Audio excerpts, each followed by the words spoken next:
पनवेल, नवी मुंबई, रायगड परिसरातील बातम्या पाहण्यासाठी आमच्या मी साक्षीदार या यूट्यूब चॅनलला सबस्क्राईब करा. पाम बीच रोडवर एनआरआय पोलिसांची करडी नजर असून भरधाव वाहन चालकांवर रात्रभर विशेष कारवाई करण्यात आली.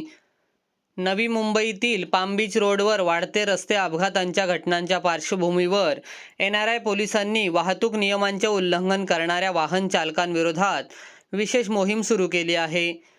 विशेषतः रात्रीच्या वेळेत भरधाव वेगाने वाहन चालवणाऱ्यांवर कडक कारवाई करण्यात येणार असल्याची माहिती पोलिसांकडून देण्यात आली आहे.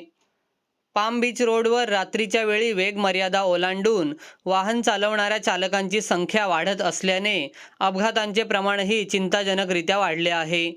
ही बाब लक्षात घेऊन एनआरआय पोलिसांनी विविध ठिकाणी विशेष पथके तैनात केली असून रस्त्यावर सतत गस्त घालून वाहनांवर नजर ठेवली जात आहे.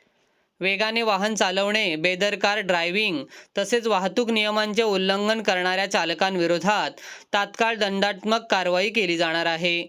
नागरिकांच्या सुरक्षिततेच्या दृष्टीने ही मोहीम अधिक प्रभावीपणे राबवण्यात येणार असल्याचे पोलिसांनी स्पष्ट केले आहे. तसेच वाहन चालकांनी वाहतूक नियमांचे पालन करून सुरक्षितपणे वाहन चालवावे असे आवाहनही पोलीस प्रशासनाकडून करण्यात आले आहे.